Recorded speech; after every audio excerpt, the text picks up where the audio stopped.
Do you want a specific color for Yoshi? I want red Yoshi, you know? We'll see what we can do. All right, people. This is kind of an interesting one. A lot has happened in the past 48 hours in the Russia-Ukraine conflict. Now, I know you've been hearing about it for years. I get that. I get that. You know, sometimes this is part of life. You don't want Ukraine to lose, do you? So keep paying attention. So, the big one here is that for literal years now, America has tiptoed around giving Ukraine certain weapons because we were afraid Ukraine would use them offensively against Russia.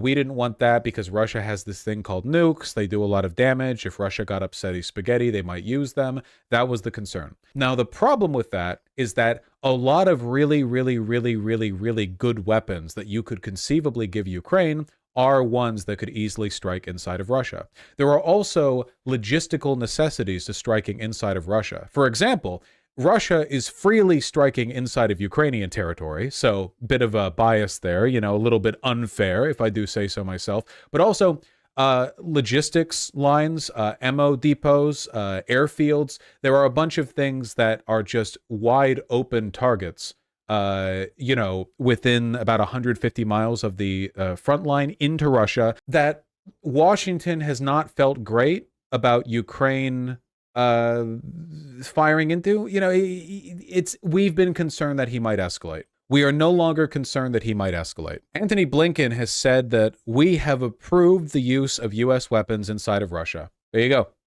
So yeah, this was like the big limiting factor here. There are so many weapons that we could give Ukraine that give them the ability to strike inside of Russia. A lot of them are basically necessary to winning. Another big issue with our unwillingness to do this beforehand is the fact that this is the way you get a big leg up on Russia. Let's test your guys' memory. Where does Russia's military doctrine place most of its emphasis? What do they like? What do those Russians like? What do they fire a lot of? What are they really, really big on?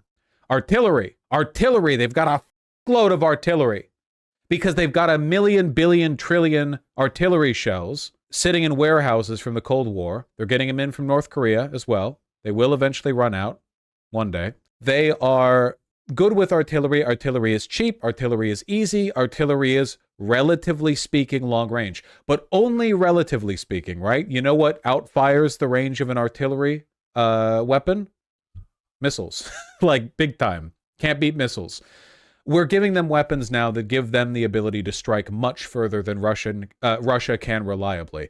And Russia, while it can frequently resupply its artillery, it cannot resupply long-range missiles. Those are really expensive. That is not like that is not a field they're capable of constantly resupplying, you know? The best they can do is cheap drones, but with the right AA, even that's difficult to really do anything with. This was only after every single European country had approved it and massive pressure was put on the Biden admin. That's true. I don't want to downplay that. This was not like something America's leading the charge on. We are at the very back of the charge. The very back. Is it worth explaining the difference from regular artillery and missiles?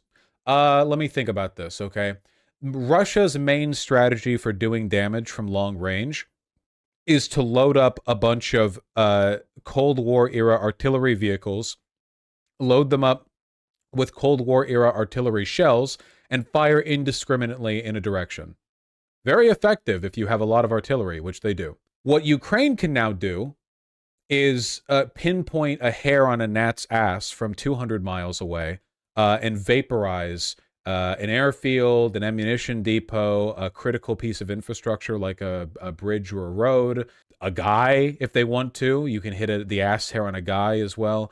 They have this ability, and we've given them permission, so that's cool. Over the past weeks, Ukraine came to us and asked for authorization to use weapons we're providing to defend against this aggression, including against Russian forces massing on the Russian side of the border and then attacking into Ukraine.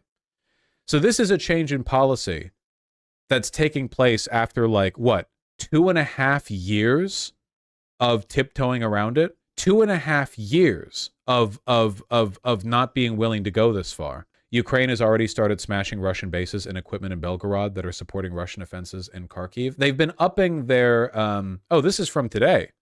Russian air defense in Belgorod is active. Local reports of 20 explosions in 2 separate waves. Yeah, man, sucks to be on any kind of Russian base within 200 miles of the Ukrainian border right now, huh? You know, not a great time to be there. D-Day has come. This was always going to be a requirement for Ukraine to win. How can Ukraine ever stop Russia from encroaching on its territory if Russia is allowed to have completely untouched, unmolested air bases, resupply bases, ammunition depots, fuel depots, everything, literally like 30 miles away from the front line in Russian territory? That's insane. Logistically, that's a really, really steep hill to climb. It's not impossible, but Ukraine's not exactly fighting with every card in its deck anyway, you know? It's a big deal. U.S. policy will continue to prohibit the Ukrainian military from using ATACMS, beta, which have a range of up to 186 miles, and other long-range U.S.-supplied weapons, for deep strikes inside Russia. This makes sense. Basically, they're saying, please do not bomb Moscow. Deep strike, I assume in this case, means like beyond the logistical, like beyond the immediate sort of range extended past the front line within Ukraine, you know? I don't know what the exact line there would be. I'm sure they've talked it out privately. They don't want to make this line publicly known, because if they do, Russia would then build all of its bases 1 foot further than that line, you know? Like, yeah, you're not allowed to use these ATACMS or any other long-range missiles to fire at anything more than 142 miles from the border, and they're building 143 miles from the border. Ukraine has been sending special forces to raid those depots for a while. By special forces, you mean World War I era crop duster planes with a bomb strapped in the seat. We've seen. We'll see what happens. Giving them advanced fighter jets, long-range attack missiles, green light, multiple guided launch rocket systems, stabilize, create conditions to push back. Russians are now going to find themselves in the back foot. That'd be nice. Ukraine and Russia announced major prisoner swap. I saw this. 75 Ukrainian prisoners had been returned from Russia, and they handed over 75 of their own. Okay, sure, all right. I mean, yeah, prisoner swaps are a pretty common thing to do during wartime. Nice. Is this real, dude? Physical state of Ukrainian prisoners that were returned today, completely starved. Is this real? I need confirmation that this is real. Okay, hold on.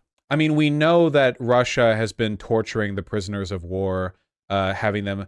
Quote, from the Commission, Genocide Watch, there was little food, resulting in acute hunger that drove some to eating worms, soap, paper, and remnants of dog food. This is apparently a photo of one of them coming back. I gotta say, considering the conditions, I can't really blame Ukraine for wanting to get as many boys to the front lines as possible. So they're out there doing some Auschwitz shit in the POW camps. Truly, the legacy of the Soviets is preserved. Jesus. Probably got off light. Well, I mean, a lot of them probably died, you know. This is a very dark article about the sexual violence Ukrainian POWs and civilians have suffered under Russian occupation, if you're interested. I'm not. Thank you, man, though. I appreciate that. I appreciate you, you know, contextualizing it, and offering it to me. I'm turning it down with respect. Yeah, I'll pass. Have you seen this? France plans to send instructors to Ukraine to train its military. This follows NATO discussions on sending military instructors to Ukraine. France's defense ministry confirmed ongoing talks with Kiev about training Ukrainian soldiers, with Syrskyi signing documents for the first instructor's visit. Oh, they're actually doing it. All right. I mean, we've had NATO trainers there before, though that was like more towards the beginning of the conflict. Normally, when we train Ukrainians, they get taken out of Ukraine first. Like, Ukrainian pilots leave Ukraine so they can be trained on, like, how do you use this fighter jet? In France or whatever. That was, I believe, that was a picture of a prisoner that was in Russia that is being returned to Ukraine. Like, the Russians did that. Kiev has asked the U.S. and other NATO countries to help train 150,000 soldiers closer to the front lines. Closer to the front lines?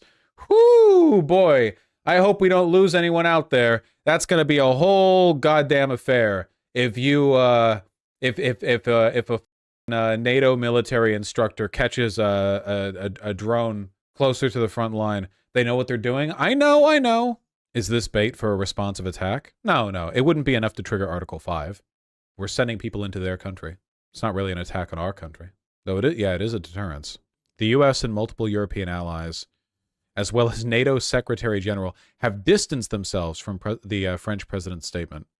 However, several countries have not ruled out sending troops for non-combat missions, such as training the Ukrainian military. Nice. Altogether, I would say that today's been a relatively good news day in the sense that, I mean, obviously Trump's been convicted. That's cool. Biden seems to have done a bit of a gamer move on Netanyahu, which is cool. We had somebody cured of diabetes for the first time, which is cool. We saw dogs that were dyed to look like panda bears, which was really, really cool. And it seems like this is a positive turn news-wise for Ukraine, you know? The main problem with Ukraine right now is people have lost hope, and the reason for that is because the Ukrainian counteroffensive from last summer failed. But I think the reason it failed was they just didn't have the tools for it, right? The Ukrainian counteroffensive that was attempted was like a literal push against the Russian line. How hard must it be to do a push against an artillery-backed line? Like the whole thing. Russia has had years now to fortify the territory they've captured with mines and barbed wire and traps and such, and then you've got the drones and the constant artillery shelling, and it's like, no, the only way you're moving forward here is if you have, you know, smart missiles taking out their artillery positions and their supply lines, and you force them on the back burner there. They didn't get the equipment they needed, and they didn't get the really important shit they needed, which is like the ATACMS, you know?